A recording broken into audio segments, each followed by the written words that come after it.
Hello everybody, hope you're having a great day and welcome back to another video on the channel. And in today's video, I want to help you guys out with the new raid and everything you should get from it. Just some quick information to start off the video here, y'all. This gear is the exact same as the Hunhao and Xibalba template from the Crying Sky Azteca raid. The only difference between the Crying Sky raid and this new raid, the Lemuria raid, is the fact that this gear can be upgraded to 180 later on towards the end of the year, and also the item cards are generally substantially better. So in my video today, I am going to go through the pieces of gear and compare them and whatnot, and help you guys with what you should upgrade and what you should be going for.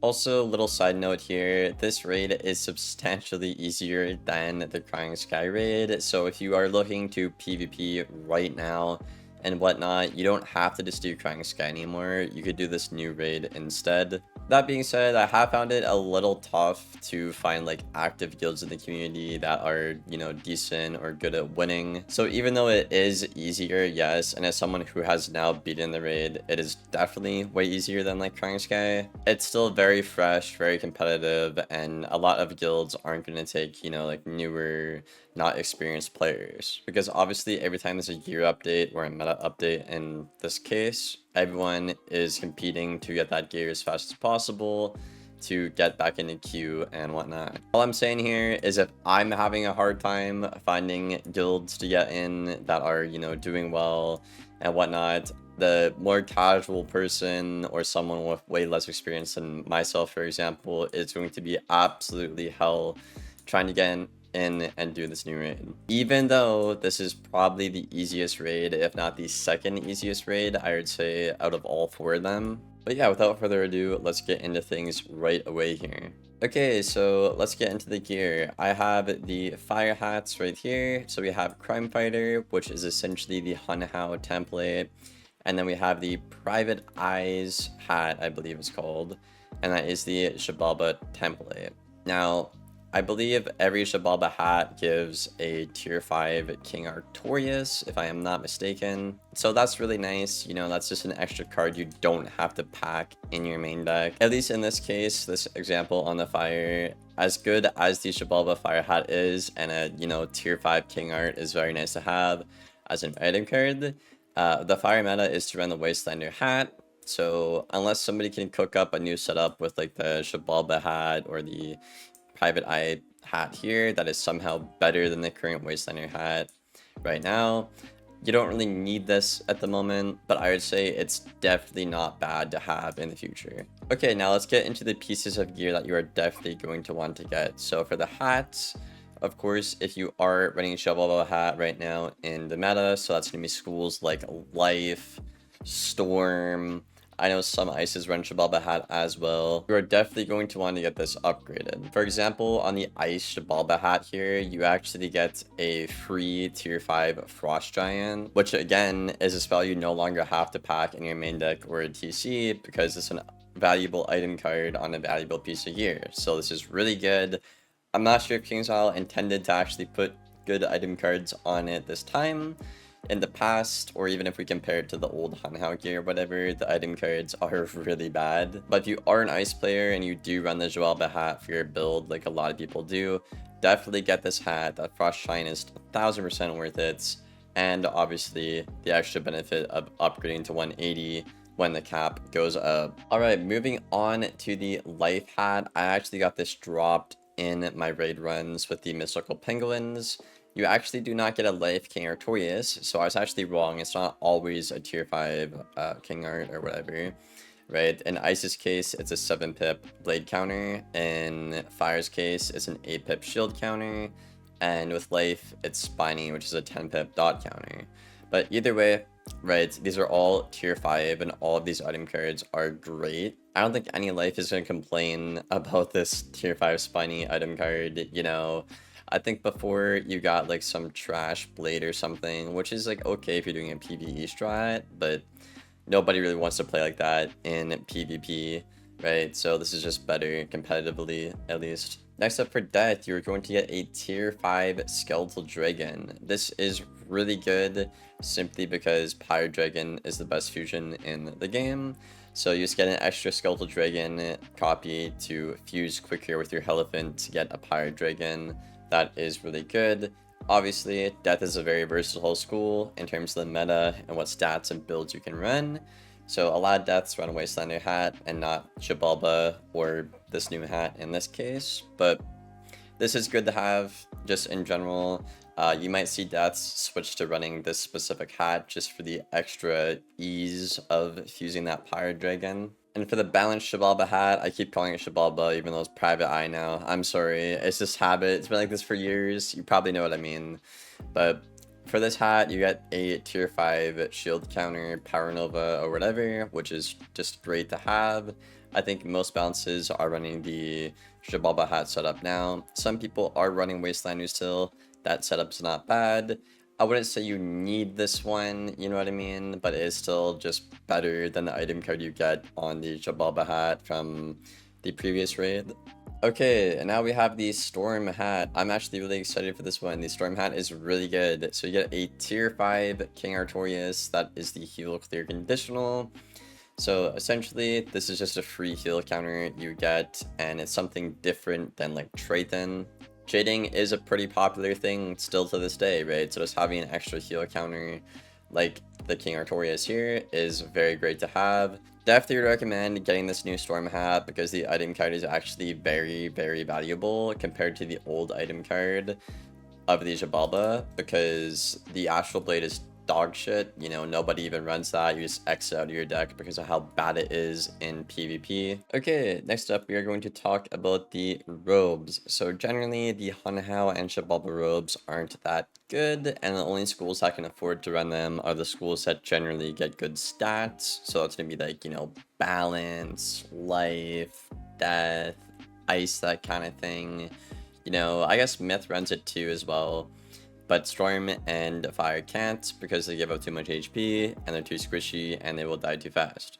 Also, another general thing, the Xibalba robes are all just terrible, not very good. So we're just going to be looking at the Crime Fighters coats or the Hunhao coats for the actual schools they're good on. So starting off with Myth, you get a tier 5 Myth Divum.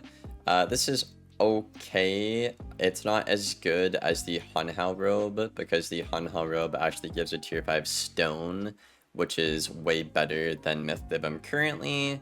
Now granted, you won't be able to upgrade Hunhao to 180, right? So for now, I would say if you're a Myth player, you don't need to get it until the level cap goes up, and then you are definitely going to want to get this robe to put it to 180. And, you know, the third dots are going to get buffed in the future, right? So it might not be that bad having an extra Divum item card here.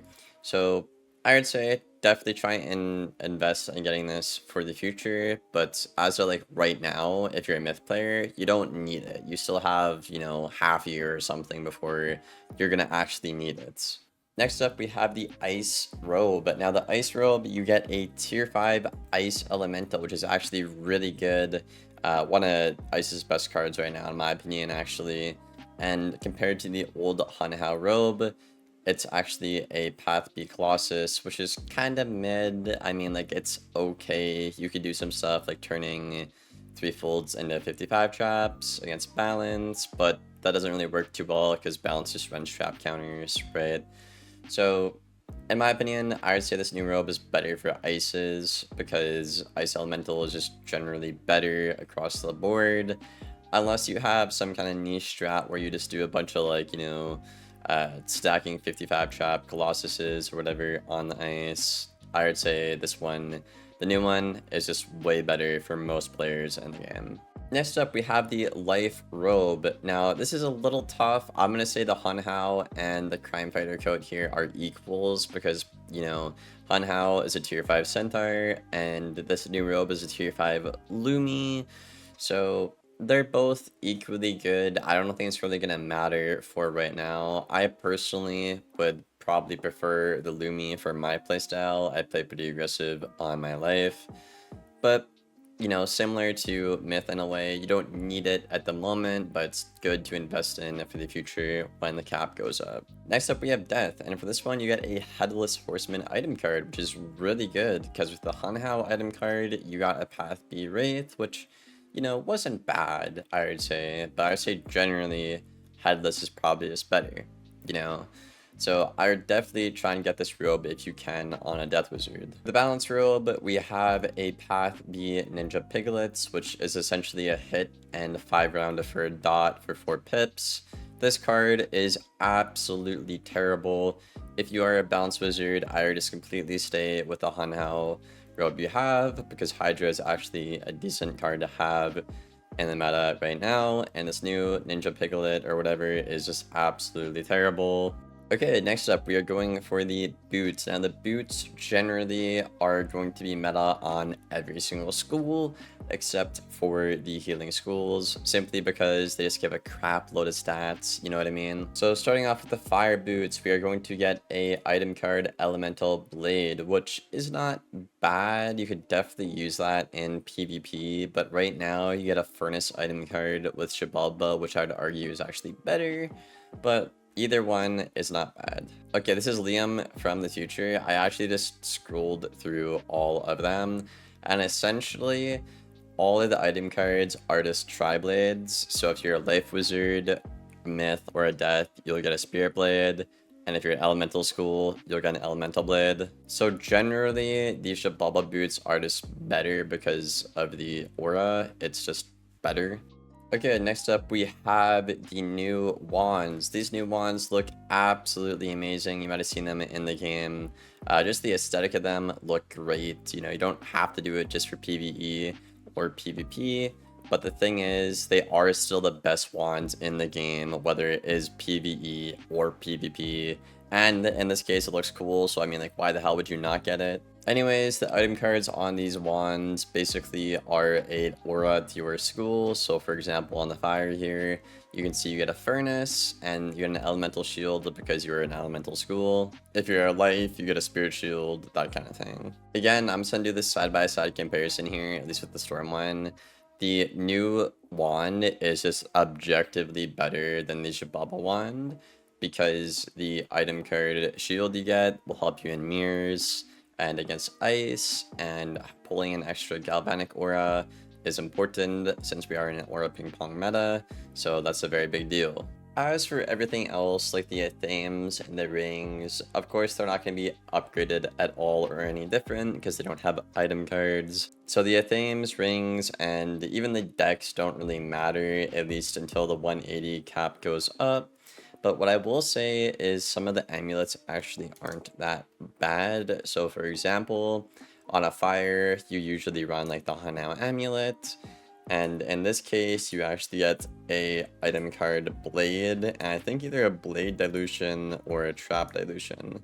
So I would recommend getting this amulet if you are a fire wizard. And yeah, that's pretty much it for the video today, y'all. I hope you enjoyed it. Hope to see you on the next one. Thank you for watching. If you have any questions, let me know in the comments below. I'll try to get back to you. Thank you for being here. Take care and goodbye.